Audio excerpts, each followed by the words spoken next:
It's time to break down the biggest stories of the day. This is the top 3 stories of the day on KSLSports.com. 97.5, the KSL Sports Zone. Jake and Ben, 97.5, the KSL Sports Zone. Time for the top 3 stories of the day at KSLSports.com. Christian, where do you want to start today? Number 1, our guy Steve Bartle doing a great job keeping us up to date on Utah filling out their offensive staff. It looks like Morgan Scalley added a couple new guys. And including has added some new players. Utes are landing some players through the transfer portal as well. But Utah's going to be hiring Luke Wells as the school's new tight ends coach, according to Pete Thamel. He's also worked at Utah State and previously Texas Tech, Iowa State, Tulsa. But familiar with McGiven, obviously. So that should be probably at this point McGiven's hire. If he's the offensive coordinator and he's going to run the show, you need to let him bring in some of his own guys. He's not getting his own offensive line coach. You know, Jordan Gross is coming in to do that. Probably didn't hire his own wide receivers coach. That's Chad Bumpus. That's a guy who Morgan knows previously. So we'll see. This is a bit of a Frankenstein staff, but that has to happen when the coach quits or leaves the way he does and takes as many pieces with him. Well, that's college football. The way Kyle Whittingham ran it forever, where you have the same guys for like a decade, that doesn't happen. That's not a thing. Yeah. Everybody else has Frankenstein staffs. Kyle was just not like all that active in that world. He wanted his guys to do it the way that he wanted, and that's it. Period. Event. End of story. I mean, he would even demote. Like Harding was co-offensive coordinator at one point. Mm-hmm. He didn't fire Harding. Yeah. He just demoted. And then got an associate head coaching position or whatever it was. Yeah, he did. He moved the titles around. And even some of his hires were for that purpose, right? Like Sharif Shah, Utah guy, not going anyway. You know, he was an attorney. He wasn't even in the coaching world. And then, you know, all these other Utah guys that and Cougar guys for that matter that he shuffled in and out that were just loyal to him would stay forever.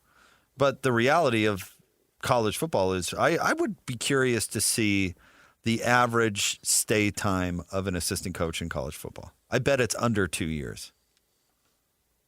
Yeah, because if you're bad, you get fired, and if you're good, you get promoted. You go somewhere else. Yeah, you leave. Yeah, and it happens because everybody's shuffling staffs all the time. That's the world. But Witt was able to kind of keep a bubble over it. And Bronco is doing the same thing, by the way, and has done the same thing wherever he's gone. He's only hired, you know, quote unquote, his guys, right? I mean, Skylar Ridley, who they just hired yesterday from Weber State to be the receivers coach, was a receiver under Bronco. Yeah. At BYU. So, I mean, that is not the norm per se. I think most coaches are out there filling half their staff every year, especially now. So, yeah, I guess Frankenstein staff, but that's more the norm. It's not derogatory. Frankenstein staff is not a derogatory statement. No. So, yeah, I mean, this was inevitable. I think from what I saw in the Snap Talk, the recruiting news for the most part was pretty good for Utah retaining guys they needed to retain. So, yeah, according to Bartle yesterday, Celesi Moa is on campus at Utah. He was obviously their big recruit along with Kelvin Obot, the tackle. So getting both of those guys on campus, or seemingly going to have both those guys on campus, is a good sign that Utah did not lose their 5-star kids to Michigan, and then Utah's added a couple of kids in the transfer portal. Marcus Wimberly, who's a safety coming over from Oklahoma, and then a D tackle from Wyoming today, Lucas Samsula, who Utah played against earlier this year. So, sky is not falling. And they're introducing Morgan officially today. All right. That's what I was saying. Yes, it is today. I forgot. All right, what's next? Number 2, speaking of the transfer portal, this could have a domino effect here in Salt Lake City. Bryce Underwood returning to Michigan. Yeah, it's funny. This could absolutely have a domino effect. It could have no effect at all on the outcome of Devin Dampier or Bird Ficklin, because it's not like Michigan would be the only destination for quarterbacks in demand. And Devin Dampier, after what we saw in the Vegas Bowl and most of the year, should be a quarterback in demand. I mean, he's a lot better than a lot of college quarterbacks. Is he the best quarterback? He's not. Is he a lot better than a lot of players out there? He is, and I think a lot of teams would be interested in adding him. I don't get the impression either of those guys are going anywhere. Certainly not to Michigan. Is this a good decision. If you were giving Bryce Underwood advice, would you tell him to stay? I would. I do think that what Jason Beck does should match the physical tools of Bryce Underwood. And I'm not convinced that Jason Beck didn't want to throw the ball, so much so that Devin Dampier does not throw the ball particularly well. He's not terrible at it, and he was able to move the ball down the field some against Nebraska, but we saw him when he needs to make a handful of throws this season not be able to do it. And if Bryce Underwood can make a couple of those throws, I bet the offense looks better. I would have him look into Witt's track record with quarterbacks. I think that's fair. I mean, he just doesn't put quarterback. I mean, if he wants to play in the NFL, it's probably not a good decision because Witt just doesn't put quarterbacks into the NFL. Witt's also never had a player of this caliber. But to the point of he's had 21 years of quarterbacks and none of them have ever gotten drafted? 0. Yeah. Tyler Huntley has made it as an undrafted free agent, which, by the way, his backup quarterback commercial is incredible. I haven't seen it. Oh, it's so funny. I need to watch it. Who is it? State Farm or somebody like that? I don't know. I should know. It doesn't matter. They're not paying us anymore. Like that? But they have this, wouldn't it be nice to have a backup quarterback in life, like a backup in life, okay. to come into difficult situations and fill in. And it's a parent having the birds and bees talk with the kid, and they call in Tyler Huntley, Oh, that's and great. it's so funny. That's funny. It's so funny. And the kid, I can't remember the line at the end, but he comes away saying like, wow, I really understand life now, or something like that. It's so funny. Yeah. And he's super good in it. But the point is, I mean, Travis Wilson, Cam Rising, Brian Johnson even. This is a long list. You go, everybody loves to compare Utah to BYU, but BYU's had,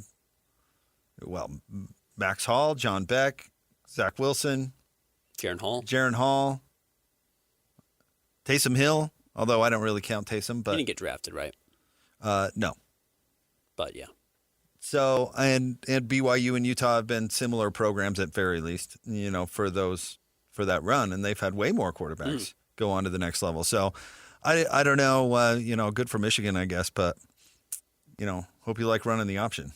They also had a corner, I think, recommit today that had entered the transfer portal. Witt's done a pretty good job of retaining talent on his roster.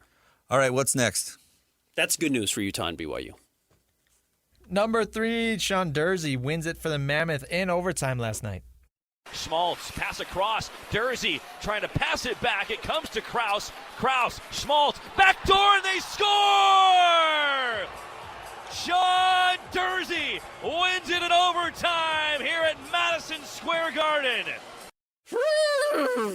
Pretty resilient performance from the boys, from the Mammoth. They were down 1-0, kind of looked like they were getting beat up a little bit, spent a lot of time on the penalty kill, and still found a way to break through. Dylan Gunther had a big goal in regulation. Carconi had a big goal in regulation. And then, nice to see Durzi. I'm not sure Durzi has had a crown jewel moment yet as a member of the Utah Mammoth, though he's quite well liked apparently.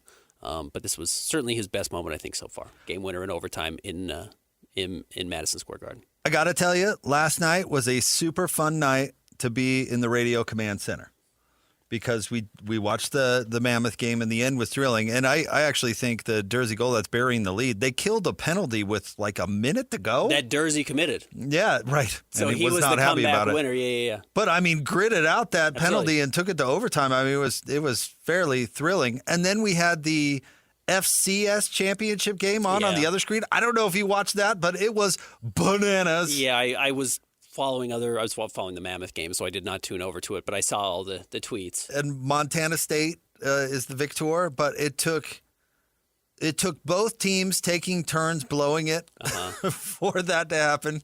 Eventually in overtime, the poor holder, the poor Illinois State holder who just botched the game. Was it his fault? Was it the holder's fault? Yeah, it's the holder's I was trying to see if fault. it was the kicker's fault. It was the holder. I mean, you might be able to make an argument it was the long snapper's fault too. I mean, But they failed on an extra point. They failed on a field goal to win it in regulation, no. like a chip shot field goal. The holder drops it throws off the kicker's timing, and then it gets easily blocked. Yeah. And then the same thing basically happened on the extra point, and it was a bonkers game. But that was Montana State had a chance to win it in regulation after the blocked field goal, and they snapped it right past the quarterback. I mean, it brought up like a 4th and 25 or something crazy. I mean, just blowing it. It was wild. But the Mammoth, the finish of the Mammoth game was really, really good. So we had a good night in the old radio command center watching sports, and we watched Michigan State throttle USC. And who doesn't like watching Eric Musselman lose? Oh, basketball. Uh-huh. Yeah. Okay. No, we're not talking about USC laughably losing to TCU in the Alamo Bowl Yeah. Right. against a backup quarterback that had 6 snaps going into that game. Way to go, stinking! What a program you're running. But Eric Musselman's equally dislikable. Bizarre. Mammoth, undefeated in New York in their franchise history, have never lost in the state of New York. Very, very strange. 7 games at home now. Yeah, 14 straight days in Salt Lake City. Guess Disney on Ice isn't in town. Got 4 points on the road, so a nice little boost for them. Congratulations. All right, stay tuned. We'll have more Jake and Ben coming up next. 97.5, the KSL Sports Zone.